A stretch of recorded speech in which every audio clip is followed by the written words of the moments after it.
আসসালামু আলাইকুম ওয়া রাহমাতুল্লাহি ওয়া বারাকাতুহু।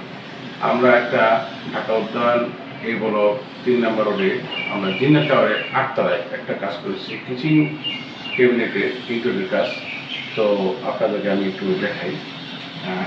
দেখাই একটু যে এখানে আমরা রাউন্ড দিয়েছি, প্রথমেই রাউন্ড দিয়েছি, এখানে আচার পর্যন্ত রাখবে। তারপরে আমরা গ্লাস ডোর দিয়েছি, গ্লাস ডোরগুলি এখানে অনেক বড় জিনিস থাকবে। তারপরে এই পাশে আমাদের সেলফ একটা ব্যবহার করেছি, ছোট ছোট উপরে দিচ্ছি বড় গ্লাস পাল্লা। তারপরে এই পাশেও দুইটা গ্লাস ডোর দিয়েছি। তারপরে আমরা এখানে প্লেট রাখার জন্য, ধুয়ে প্লেট রাখার জন্য পানিটা যেন চুয়ে পড়ে, এখানে পানিটা পরে পিভিসি করে পানি তো নষ্ট হবেই না। তারপরেও আমরা অতিরিক্তভাবে আরও একটা এখানে স্টিলের একটা ইয়ে দেওয়া আছে, পানিটা দেওয়ার পরে পানিটা ফালা দেওয়ার পরে আবার এখানে লাগাই দেওয়া হবে। 20টা প্লেট থাকবে এখানে টোটাল।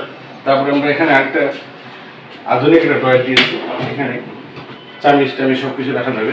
তারপরে এখানে আমরা প্লেট, ইয়ার তেলের বোতল, বড় জিনিস রাখার পয়েন্ট রাখা যাবে, বড় জিনিস।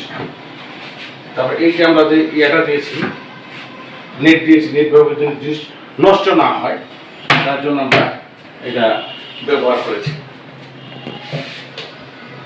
এখানে বড় জিনিস থাকবে, মুড়ির টিন, চালের ড্রাম রাখতে পারবে, ব্যবহারযোগ্য করা হয়েছে। তারপরে এখানে আমরা দেখেন আরেকটা রাউন্ড ছোট ছোটখাটো ডিব্বা রাখার জন্য ব্যবহার করছি, পিভিসি দেওয়ার মধ্যে।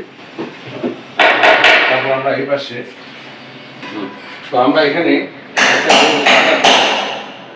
প্রয়োজনে পুরো জায়গাটা খুলতে পারবে, খুলে কাজ করা যাবে। ভিতরে একটা কল আছে, সেই কলটা ব্যবহার করা যাবে। আর এই নেটটার জন্য গ্যাস বের হয়ে যাবে, কোনো বন্ধ থাকবে না, কোনো বন্ধ থাকবে না। চুলার নিচে আমরা দুইটা শুধু ডোর দিয়েছি, এখানেও একইভাবে নেট ব্যবহার করেছি আমরা। এই নেটের থেকে কোনো বন্ধ আসবে না, গ্যাস আসবে না।